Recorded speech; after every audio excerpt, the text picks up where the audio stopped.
right, go ahead, Jesse, start us off. Coach, Logan out there.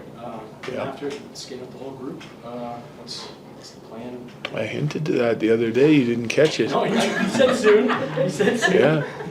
Yeah. He's working his way back. So the next step in his protocol is to get moving non-contact and get moving more instinctually, and then so he's gonna make this trip with us too and skate with us every chance we get, and then sometimes on his own, and then we'll see what the plan is for next week to try to get him as close to speed and game return as we possibly can. But he's making really good progress. Possible. I'm sure we'll discuss everything, but nothing's set in stone yet. Pat? Coach, in the nearly 4 years since you've had Nas, how's he changed as a player? Probably not a lot, really, to be honest. I think all the things that he did for us in 2022, I feel like he can still do for us again. So we're going to put him in similar situations that he was in back then. I think he's obviously relied upon heavily to help create offense and be the dynamic offensive player he is, but that will include power play. And when he was with us, he really grew into a trusted 200-foot player.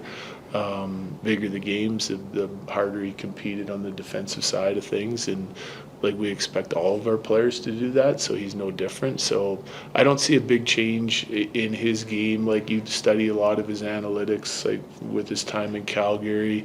He had 2 very similar years to the one he had with us in 2022 there, and he also adds that leadership and that swagger that you like to have in your locker room this time of year. Evan, then Colleen. Oh, good. Sorry, Colleen. You're going with Mackenzie Blackwood tonight? Yes. So, obviously the last time he played, and then Scott Wedgwood just having 2 huge games against pretty much playoff-style games. Yeah. Is there maybe a little bit more pressure from Mackenzie coming back in tonight with maybe a similar kind of playoff-style game? Yeah, I hope so. Yeah, I mean, I think none put on him by me, but I think that's kind of the mindset of our whole team. If you have a bad outing, that you got to respond and help our team win the next night as best you can. And players are going to go through ups and downs. I thought Mackenzie came out of the Olympic break and was fantastic for us, gave us a good chance to win every night. He played 3 or 4 games, and he plays Dallas. He wasn't that good. Wedge got us a big win in Anaheim, Dallas, at home against Minnesota, and it's Blacky's turn to step in and go try and get us a win. So I think that pressure is just kind of internal in our locker room, but with kind of following the expectations of our group. But for me, I think he's fully capable of that to get back on the top of his game here tonight. Right. How valuable is it tactically to have someone like Brett Kulak on the roster that may have some intel on how the Oilers will attack this game given his experience with the team? I'd say minimal.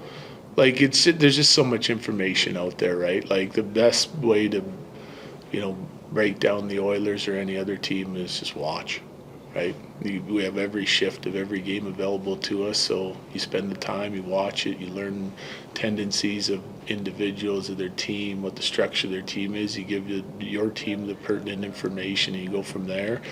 On a day like today, I go through it all and ask Brett, I miss anything? It's important. He's pretty much nailed it. The information is there for you to watch and learn, and all the coaches kind of do the same thing in their respected areas. So there's no real secrets nowadays.